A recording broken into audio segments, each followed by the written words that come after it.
एक और बड़ी खबर इस वक्त की आपको कश्मीर से बता दें, कश्मीर यूनिवर्सिटी ने सभी ऑफलाइन इम्तिहान मुलतवी किए हैं। 15 नवंबर तक इम्तिहानात मुलतवी किए गए हैं।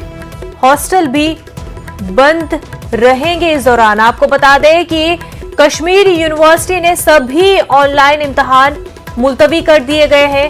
15 नवंबर तक इम्तिहानात को मुलतवी कर दिया गया है। वहीं हॉस्टल भी बंद रहेंगे। इससे पहले जिस तरह से आपको बता रहे थे कि श्रीनगर में 5 मकामात पर कर्फ्यू नाफिज कर दिया गया है। कोरोना केसेस की वजह से श्रीनगर के 5 मकामात में कोरोना कर्फ्यू नाफिज किया गया है। वहीं एक और बड़ी खबर जो इस वक्त आपको बता रहे हैं कि कश्मीर यूनिवर्सिटी ने फैसला लिया है कि सभी ऑफलाइन इम्तिहानात को मुलतवी किया जाएगा। 15 नवंबर तक इम्तिहानात को मुलतवी किया जाएगा और इस दौरान हॉस्टल भी बंद रहेंगे।